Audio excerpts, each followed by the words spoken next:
Special education hub YouTube channel में आप सभी का स्वागत है। मैं मयंक मिश्रा आज की भाषा खंड के अंतर्गत 10वीं क्लास स्टार्ट करने जा रहा हूं। हमारी पिछली 9 क्लासें हो चुकी हैं।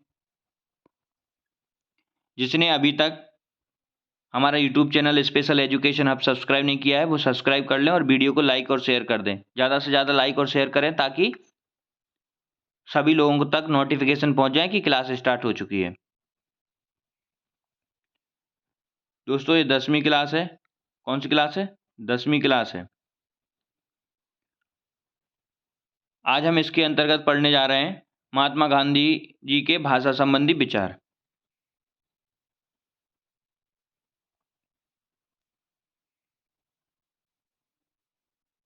पिछली कक्षा में हमने राष्ट्रभाषा आंदोलन से संबंधित व्यक्तित्व के बारे में चर्चा की थी, जिसमें विभिन्न राज्यों के जैसे बंगाल, महाराष्ट्र, पंजाब, गुजरात, दक्षिण भारत, है ना, ये चर्चा की थी कि इन राज्यों के जो भी व्यक्तित्व थे, जैसे महाराष्ट्र के बाल गंगाधर तिलक, इन्होंने यह कहा था कि यह आंदोलन उत्तर भारत के केवल एक सर्वमान्य लिपि के प्रचार के लिए नहीं है, यह तो उस आंदोलन का एक अंग है जिसे मैं राष्ट्रीय आंदोलन कहूँगा और जिसका उद्देश्य समस्त भारतवर्ष के लिए एक राष्ट्रीय भाषा की स्थापना करना है। ऐसे ही हमने गुजरात में भी देखा, दयानंद सरस्वती, सरदार वल्लभ भाई पटेल, कन्हैयालाल माणिकलाल, जिन्हें के.एम. मुंशी के नाम से जाना जाता है। के.एम. मुंशी जी ने कहा था कि हिंदी को राष्ट्रभाषा बनाना नहीं है, वह तो है ही राष्ट्रभाषा। उन्होंने क्या कहा था कि उसको राष्ट्रभाषा बनाना नहीं है, वह राष्ट्रभाषा ही है। और इन सबसे पहले हमने राष्ट्रभाषा आंदोलन, हिंदी आंदोलन से संबंधित धार्मिक सामाजिक संस्थाओं के बारे में चर्चा की थी और राष्ट्रभाषा आंदोलन से संबंधित साहित्यिक संस्थाएं, उनकी स्थापना, उनके मुख्यालय, उनके नामों के बारे में जाना। जैसे नागरी प्रचारणी सभा, मुख्यालय काशी, वर्तमान में बनारस, है ना, वाराणसी, और स्थापना हुई थी 1893 ईस्वी में। इसके संस्थापक थे त्रय श्याम सुंदर दास, राम नारायण मिश्र व शिव कुमार सिंह। इन्हें त्रयी कहा जाता है। क्या कहा जाता है दोस्तों? त्रयी। हिंदी साहित्य सम्मेलन, इसका मुख्यालय प्रयाग में है। स्थापना हुई थी 1910 ईस्वी में। इसके प्रथम सभापति थे मदन मोहन मालवीय जी। ऐसे हमने बहुत सारी संस्थाओं के बारे में चर्चा की थी पिछली क्लास में। 9वीं क्लास जो हिंदी की हुई थी ना, उसमें भाषा खंड के अंतर्गत जो 9वीं क्लास हुई थी, हमने उसमें इसकी चर्चा की थी। आज हम चर्चा करने वाले हैं महात्मा गांधी के भाषा संबंधी विचार। तो महात्मा गांधी जी का कहना था भाषा के संबंध में कि करोड़ों लोगों को अंग्रेजी की शिक्षा देना उन्हें कैसा है? गुलामी में डालने के जैसा है। कैसा है? गुलामी में डालने के जैसा है। किसने कहा? महात्मा गांधी जी ने कहा। उन्होंने कहा कि करोड़ों लोगों को अंग्रेजी की शिक्षा देना उन्हें गुलामी में डालने जैसा है। मैकाले ने इस शिक्षा की जो बुनियाद डाली है वह सचमुच कैसी है? गुलामी की बुनियाद थी। कैसी थी? गुलामी की बुनियाद थी। ये उन्होंने कब कहा? हिंद स्वराज की जब मांग चल रही थी उस टाइम 1909 में। उस टाइम का उन्होंने ये विचार रखा, अपना विचार रखा राष्ट्रभाषा के लिए। क्या रखा?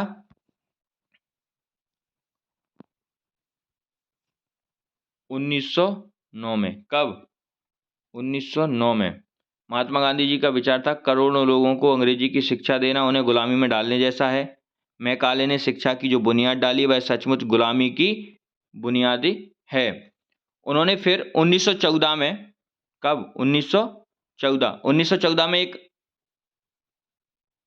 और विचार राष्ट्रभाषा के लिए रखा। अंग्रेजी भाषा हमारे राष्ट्र के पांव में बेड़ी बनकर पड़ी हुई है। कैसी है?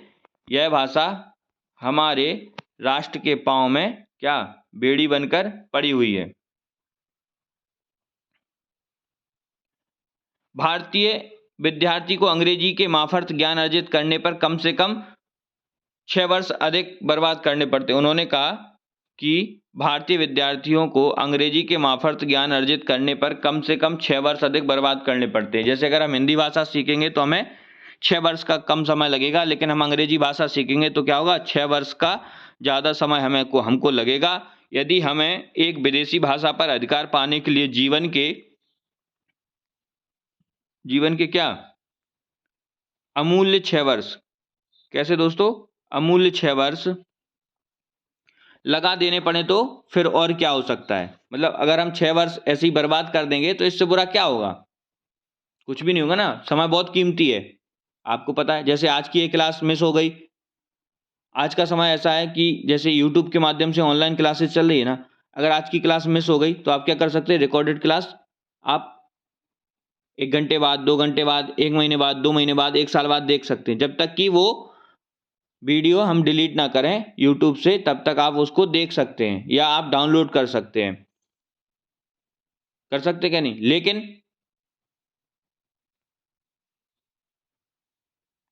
अगर हम यही चीज आपको ऑफलाइन पढ़ा रहे होते, आज की क्लास मिस हो जाती तो आपकी क्या गई? ये क्लास चली जाती, ये समय वापस आपको नहीं मिलता है कि नहीं? तो आपको समय देना पड़ेगा कि नहीं देना पड़ेगा? ज़्यादा समय देना पड़ेगा। आप रिवीजन करेंगे, फिर समय देना पड़ेगा। एक बार में समझ में नहीं आया, फिर से समय दोगे आप उसके लिए। ऐसे ही अगर हम अपने जीवन के अमूल्य वर्ष, समय का मूल तो है नहीं, अगर हम जीवन के अमूल्य वर्ष अगर इसी में लगा देने पड़ेंगे तो इस और फिर क्या हो सकता है?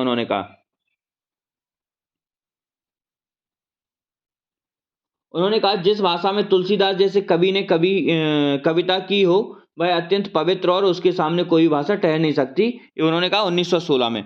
1916 में महात्मा गांधी जी ने कहा, ये बहुत इंपॉर्टेंट है।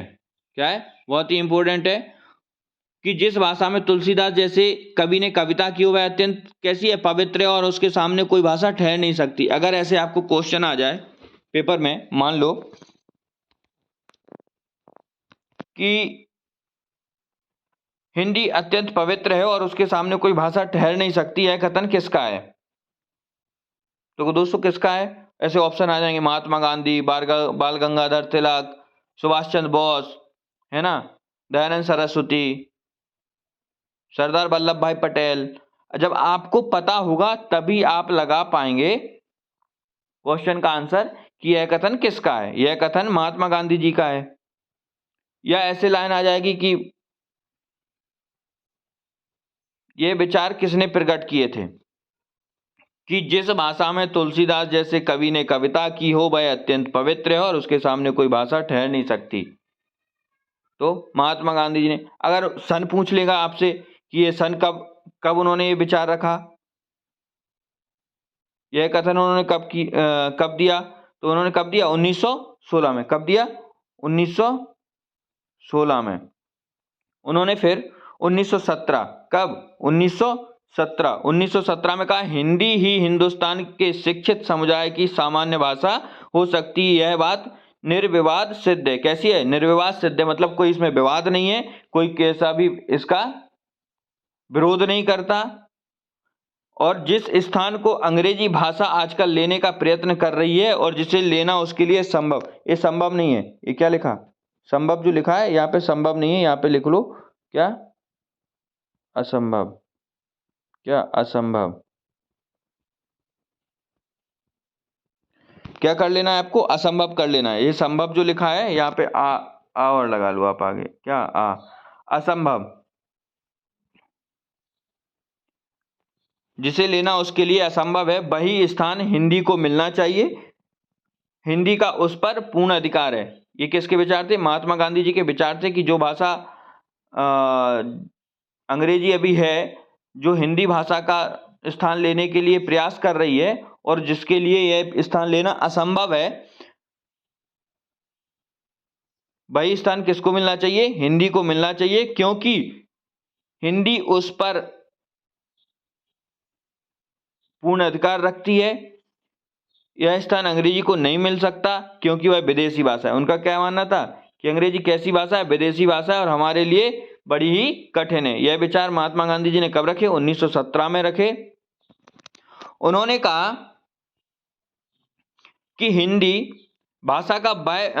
भाषा वह भाषा है जिसको उत्तर में हिंदू व मुसलमान बोलते हैं। क्या करते हैं? हिंदू और मुसलमान बोलते हैं। और जो नागरी और फारसी लिपि में लिखी जाती है। कैसी लिपि में लिखी जाती है? नागरी और फारसी में लिपि में लिखी जाती है। हिंदी एकदम संस्कृतमय नहीं है। महात्मा गांधी का मानना था कि यह जो हिंदी हम प्रयोग करते हैं यह संस्कृतमय नहीं है और ना ही भाई एकदम फारसी शब्दों से लदी हुई है, मतलब कि इसमें फारसी शब्दों की मिलावट है। भले ही फारसी लिपि में लिखी जाती है, उनका मानना था कि नागरी और फारसी लिपि में लिखी जाती है, और उनका मानना था कि ये एकदम संस्कृत नहीं है, संस्कृतमय नहीं है और ना ही भाई एकदम फारसी शब्दों से लदी है। 1918 में महात्मा गांधी जी ने यह कहा।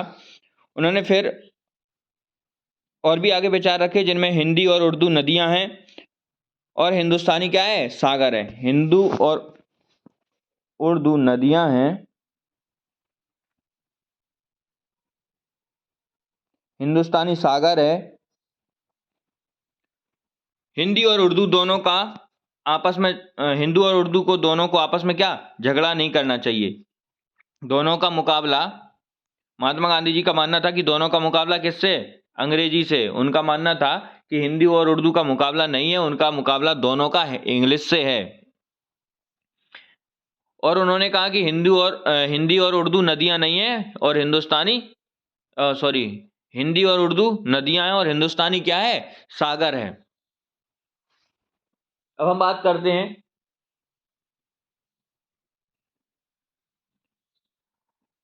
अंग्रेजी के व्यामोह से पिंड छुड़ाना।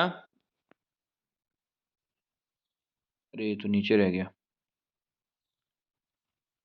दोस्तों, जिसने भी अभी तक हमारा YouTube channel special education hub subscribe नहीं किया है वो सब्सक्राइब कर ले, क्योंकि इतिहास की क्लासेस स्टार्ट होने वाली, और जिसने भी बिहार स्पेशल एजुकेटर के लिए अप्लाई किया था और पात्रता परीक्षा पास हो चुके हैं उनके लिए बड़ी खुशखबरी है। वह खुशखबरी हम अलग से उसके लिए वीडियो बना के आपको दे देंगे कि क्या होने वाला है, और उसके मेंस की तैयारी के लिए भी क्लासेस स्टार्ट होने वाली है। आप लोग जो भी उसमें पात्र हैं,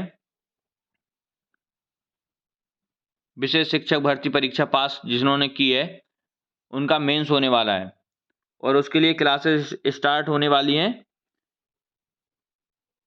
तो जिसने भी अभी तक हमारा YouTube चैनल सब्सक्राइब नहीं किया है वो सब्सक्राइब कर लें और ये वाली क्लास को लाइक और शेयर कर दें, ताकि आपके जो भी साथी रह गए हैं जिनके पास वीडियो नहीं पहुंच रहा है उनके पास पहुंच जाए और वो उन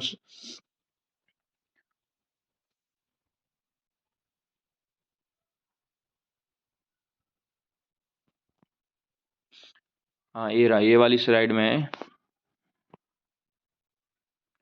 अंग्रेजी के व्यामोह से पिंड छुड़ाना स्वराज का एक अनिवार्य अंग है। महात्मा गांधी जी ने कहा, उन्होंने कहा कि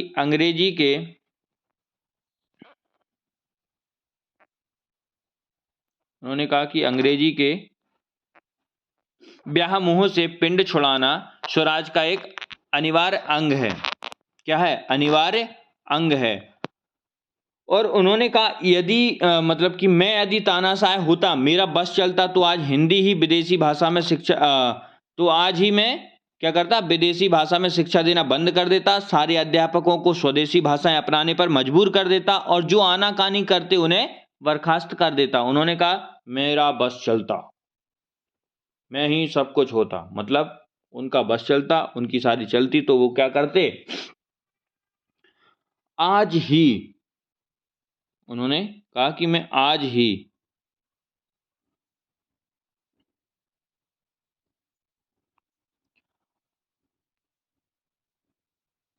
विदेशी भाषा में शिक्षा देना बंद कर देता।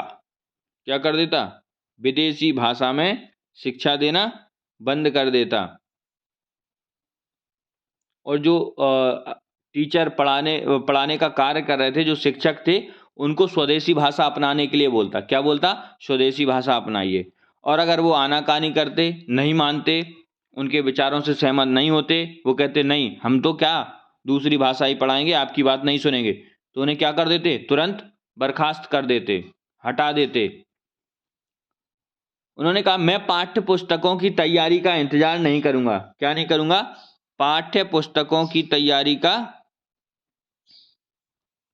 इंतजार नहीं करूंगा। वे तो माध्यम के परिवर्तन के पीछे पीछे अपने आप चली आएंगी। क्या हो जाएगा, अपने आप चली आएंगी।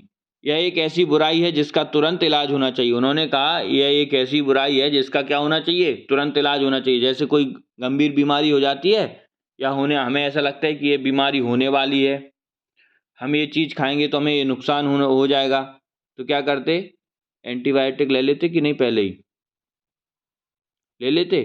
वैसे ही उन्होंने कहा कि ये बुराई है और इसका तुरंत क्या करना चाहिए, हमें इलाज करना चाहिए। उन्होंने कहा मेरी मातृभाषा में कितनी ही खामियां क्यों ना हो, उन्होंने कहा मेरी मातृभाषा में कितनी ही खामियां क्यों ना हो, मैं इससे इसी तरह चिपटा रहूंगा जिस तरह बच्चा अपनी मां की छाती से, जो मुझे जीवनदायिनी दूध दे सकती है। जैसे एक छोटा बच्चा होता है वो अपनी मां की छाती से लिपट जाता है, मैं भी ठीक उसी प्रकार हिंदी से, अपनी मातृभाषा से चिपटा रहूंगा, चाहे उसमें कितनी भी बुराई क्यों ना हो।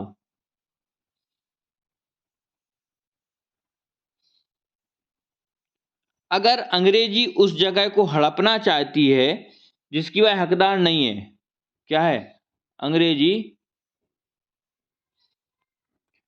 अगर हड़पना चाहती है जिसकी वह हकदार नहीं है, तो मैं उसे सख्त नफरत करूंगा। वह कुछ लोगों के सीखने की, क्या हो सकती, वह कुछ लोगों के सीखने की वस्तु तो हो सकती है लेकिन लाखों लोगों करोड़ों की नहीं।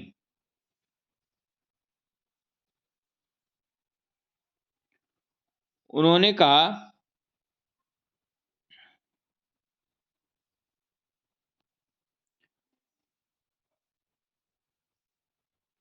कि मेरी मातृभाषा चाहे जितनी बुरी क्यों ना हो, उसमें कितनी भी खामियां क्यों ना हो, मैं तो उसी का समर्थन करूंगा, उनका मानना था।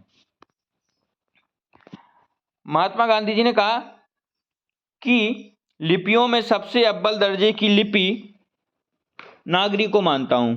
किसको मानता हूं, नागरी को मानता हूं।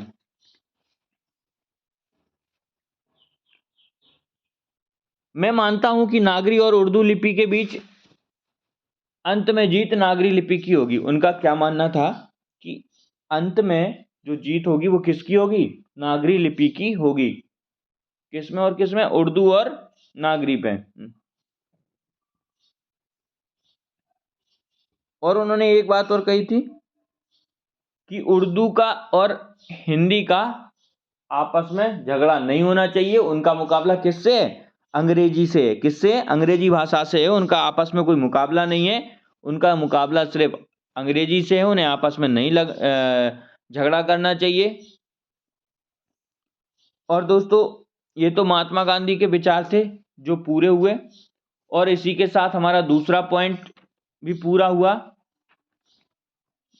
भाषा खंड के अंतर्गत हम भाषा का विकास के बारे में चर्चा कर रहे थे कि हिंदी भाषा का विकास कैसे हुआ। भाषा खंड के अंतर्गत सबसे पहला पॉइंट यह था कि हिंदी का विकास कैसे हुआ। हमने हिंदी के विकास के अंतर्गत वर्गीकरण, प्राचीन भारतीय आर्य भाषा, मध्यकालीन भारतीय आर्य भाषा, आधुनिक भारतीय आर्य भाषा, अपभ्रंश, अपहट्ट, इसके बारे में चर्चा की और विस्तार पूर्वक चर्चा की। उसके बाद हमने हिंदी की व्युत्पत्ति कैसे हुई इसके बारे में चर्चा की कि सिंधु से हिंदी कैसे नाम परिवर्तन हुआ, सिंधु फिर हिंदू, हिंदू से हिंद, हिंद में ये अपना प्रत्यय लगा ई, उससे उसके बाद हुआ हिंदी। उसके बाद हमने अवधि, खड़ी बोली, इन सब के बारे में जाना, ब्रज भाषा, है ना। उसके बाद हमने हिंदी के विभिन्न नाम और रूपों के बारे में चर्चा की, विभिन्न अर्थ जाने। फिर हमने दूसरे पॉइंट के अंतर्गत पढ़ा स्वतंत्रता संग्राम के दौरान हिंदी का राष्ट्रभाषा के रूप में विकास कैसे हुआ, जिसमें हमने राष्ट्रभाषा होती क्या है, नेशनल लैंग्वेज, इसके बारे में चर्चा की कि राष्ट्रभाषा का शाब्दिक अर्थ है समस्त राष्ट्र में प्रयुक्त भाषा, अर्थात आम जन की भाषा। जनभाषा को भाषा समस्त राष्ट्र में जन जन के विचार विनिमय का माध्यम हो, वह राष्ट्रभाषा कहलाती है। हमने देखा कि राष्ट्रभाषा शब्द कोई संवैधानिक शब्द नहीं है, बल्कि यह प्रयोगात्मक, व्यवहारिक व जन सामान्य प्राप्त शब्द है। कैसा है? जन सामान्य प्राप्त शब्द है। फिर हमने देखा आगे कि अंग्रेजों का योगदान क्या रहा, राष्ट्रभाषा के विकास में अंग्रेजों का योगदान क्या रहा। जैसे थॉमस रोबक के बारे में हमने पढ़ा था, उनके विचार क्या थे। उनका विचार था कि जैसे इंग्लैंड जाने वालों को लैटिन सेक्शन या फ्रेंच के बदले अंग्रेजी सीखनी चाहिए, वैसे ही भारत आने वाले को अरबी, फारसी या संस्कृत के बदले हिंदुस्तानी सीखनी चाहिए। ये उन्होंने कब कहा था? 1807 ईस्वी में। एक और विचारक थे विलियम कैरी। विलियम कैरी जी ने 1816 ईस्वी में कहा था कि हिंदी किसी एक प्रदेश की भाषा नहीं, बल्कि देश में सर्वत्र बोली जाने वाली भाषा है। उन्होंने क्या कहा था कि हिंदी किसी एक प्रदेश की भाषा नहीं है, बल्कि देश में सर्वत्र बोली जाने वाली भाषा है। जॉर्ज ग्रियर्सन ने कहा था कि हिंदी को आम बोलचाल की महाभाषा कहा जाता है। क्या कहा जाता है? हिंदी को आम बोलचाल की महाभाषा कहा जाता है। उसके बाद हमने धर्म समाज सुधारकों का योगदान क्या रहा, इस पे चर्चा की। जैसे ब्रह्म समाज, आर्य समाज, थियोसॉफिकल सोसाइटी, प्रार्थना समाज, रामकृष्ण मिशन, और हमने थोड़ा थोड़ा बहुत इन सब के बारे में चर्चा भी की थी कि ब्रह्म समाज के संस्थापक कौन थे? राजा राम मोहन राय। कब? 1828 ईस्वी में। आर्य समाज के संस्थापक दयानंद सरस्वती 1875 ईस्वी में। फिर धीरे धीरे आगे बढ़ते हुए हम राष्ट्रभाषा आंदोलन पे पहुंचे कि राष्ट्रभाषा आंदोलन से संबंधित धार्मिक साहित्यिक संस्थाएं कौन कौन सी थी, और राष्ट्रभाषा आंदोलन से संबंधित साहित्यिक संस्थाओं की स्थापना, मुख्यालय और उन संस्थाओं के नाम, इन पे चर्चा की। इसके बाद हम राष्ट्रभाषा आंदोलन या हिंदी आंदोलन से संबंधित व्यक्तित्व के बारे में चर्चा की। उसी के अंतर्गत हम महात्मा गांधी के भाषा संबंधी विचारों का अध्ययन कर रहे थे। और अब हम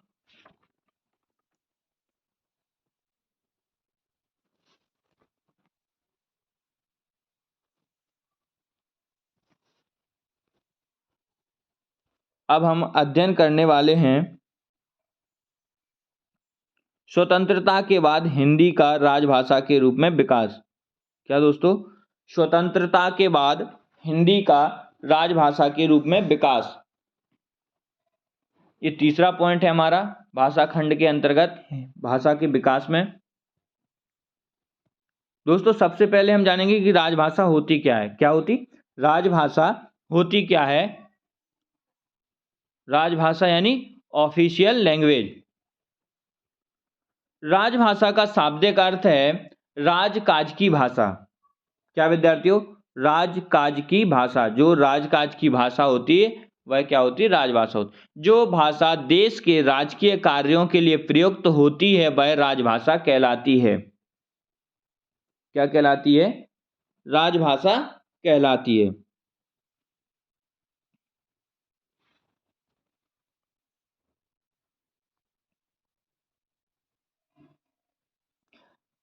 राजाओं नवाबों के जमाने में इसे दरबारी भाषा कहा जाता था। क्या कहा जाता था? दरबारी भाषा। किसके जमाने में? राजाओं और नवाबों के समय में राजभाषा को दरबारी भाषा कहा जाता था। राजभाषा सरकारी कामकाज चलाने की जरूरत की उपज होती है। क्या होती है? जो राजभाषा होती है हमारी, वो सरकारी कामकाज चलाने की उपज होती है।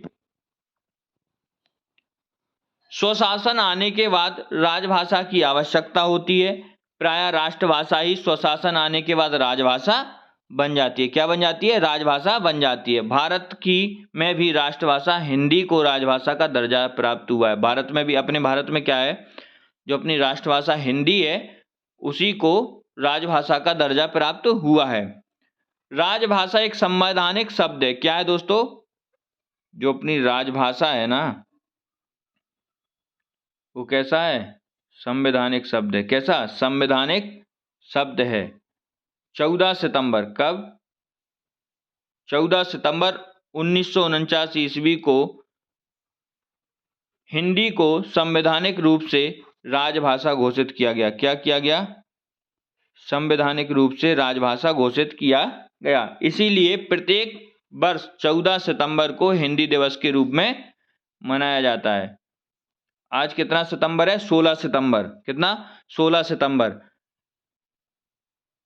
14 सितंबर को हिंदी दिवस के रूप में मनाया गया था और प्रत्येक वर्ष हिंदी के दिवस के रूप में मनाया जाता है। राजभाषा देश को अपने प्रशासनिक लक्ष्यों के द्वारा राजनीतिक आर्थिक इकाइयों में जोड़ने का काम करती है। क्या करती है दोस्तों? राजनीतिक और आर्थिक इकाइयों में जोड़ने का काम करती है। अर्थात राजभाषा की प्राथमिक शर्त राजनीतिक प्रशासनिक एकता कायम करना है। क्या कायम करना है? राजनीतिक प्रशासनिक एकता कायम करना है। राजभाषा का प्रयोग क्षेत्र सीमित होता है।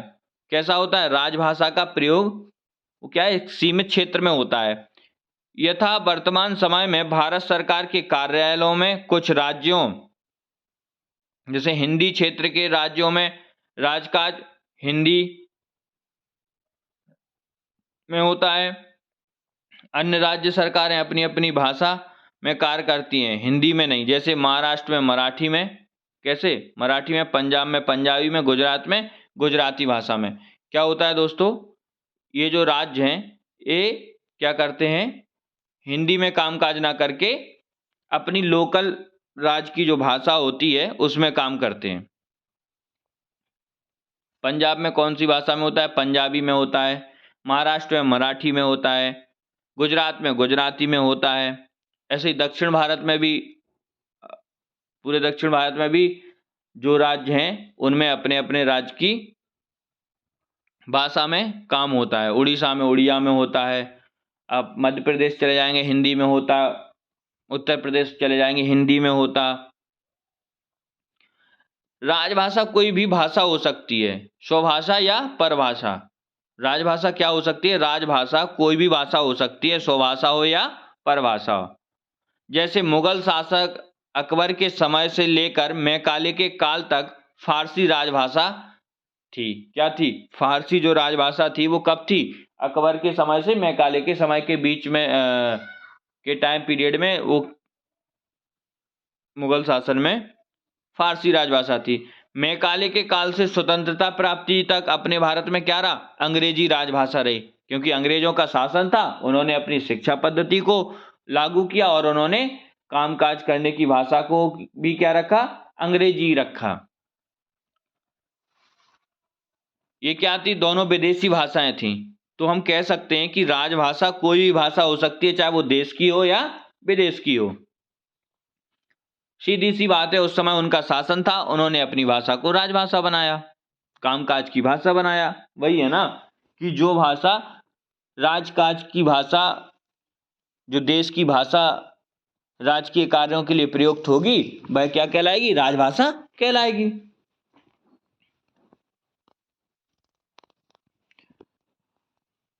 जबकि स्वतंत्रता प्राप्ति के बाद, कब? स्वतंत्रता प्राप्ति के बाद हिंदी को राजभाषा का दर्जा दिया गया, जो कि स्वभाषा है। क्या है? स्वभाषा है, मतलब अपने देश की भाषा है।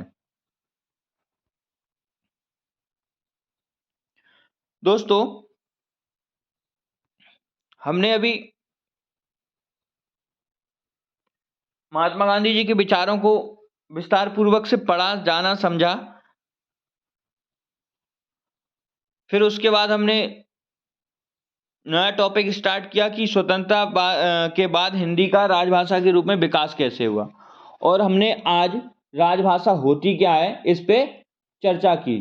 तो राजभाषा क्या होती है? ऑफिशियल लैंग्वेज जिसे हम कहते हैं। राजभाषा का शाब्दिक अर्थ क्या है? क्या है? राजकाज की भाषा। जो भाषा देश के राजकीय कार्यों के लिए प्रयुक्त होती है वह राजभाषा कहलाती है। राजाओं और नवाबों के जमाने में इसे क्या कहा जाता था? दरबारी भाषा कहा जाता था। कल की क्लास में हम हिंदी को संवैधानिक स्थिति व उसकी समीक्षा के बारे में चर्चा करेंगे।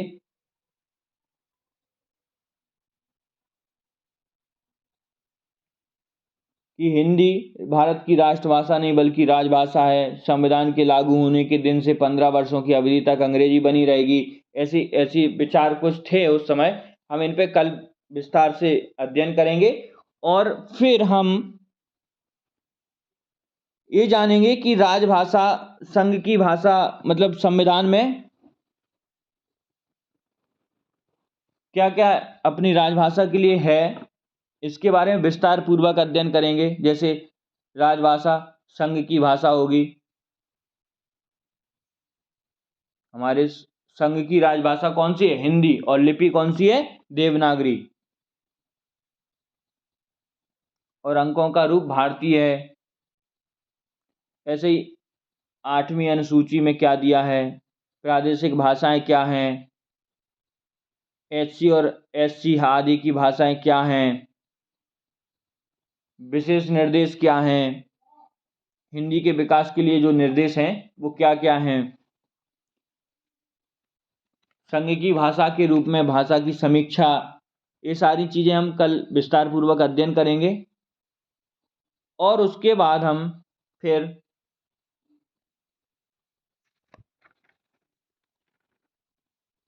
हिंदी की उपभाषा और बोलियां जो हमने पिछली कक्षा में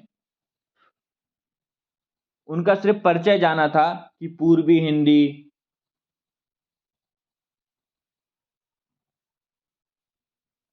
कहाँ बोली जाती, मैथिली, भोजपुरी, इन सब के बारे में थोड़ा थोड़ा सा विचार किया था। इन पे उनके बारे में विस्तार पूर्वक अध्ययन करेंगे। कौरवी, खड़ी बोली, है ना, ये सब हमने चर्चा की थी कि नहीं की थी? मैथिली, अवधी, ब्रजभाषा, भोजपुरी, खड़ी बोली कहाँ बोली जाती, बांगरू कहाँ बोली जाती, ब्रजभाषा का क्षेत्र कौन सा है, बुंदेली का क्षेत्र कौन सा है, अवधी का, कन्नौज का, छत्तीसगढ़ी कहाँ है, ये सारी चीजें हमने थोड़ा सा चर्चा की थी। अब इस पे हम आगे की कक्षा में विस्तार पूर्वक अध्ययन करने वाले हैं। आज की क्लास यहीं समाप्त होती है। और जिस किसी ने अभी तक पिछली कक्षा नहीं देखी वो जाके देख लो, तभी आपको आगे का समझ में आने वाला है कि कहाँ से स्टार्ट हुआ था और कहाँ तक हम लोग आ गए हैं। हिंदी के अंतर्गत हम क्या पढ़ रहे हैं दोस्तों? भाषा खंड पढ़ रहे हैं।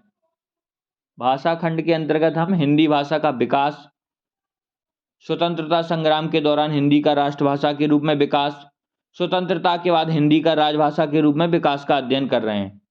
अभी हमारा क्या चल रहा है? स्वतंत्रता के बाद हिंदी का राजभाषा के रूप में विकास, ये टॉपिक चल रहा है। इसके बाद हम हिंदी की उपभाषाएं, बोलियां, देवनागरी लिपि, हिंदी भाषा का मानवीकरण और फिर सबसे लास्ट में विश्व हिंदी सम्मेलनों के बारे में चर्चा करेंगे। उसके बाद हम व्याकरण या साहित्य, दो में से कोई भी एक चीज का क्लास स्टार्ट कर देंगे। जैसा आप लोग कहेंगे कि व्याकरण पहले पढ़ना है तो व्याकरण, और अगर साहित्य पहले पढ़ना है तो साहित्य। बस 2-3 क्लासें और हैं, इसके बाद आपका भाषा खंड समाप्त हो जाएगा। उसके बाद फिर हम व्याकरण खंड या साहित्य खंड स्टार्ट कर देंगे। जिसने भी अभी तक YouTube चैनल स्पेशल एजुकेशन आप सब्सक्राइब नहीं किया है वो सब्सक्राइब कर लें और ज़्यादा से ज़्यादा लाइक और शेयर करें। सभी अपने सभी दोस्तों को लाइक और शेयर कर दें।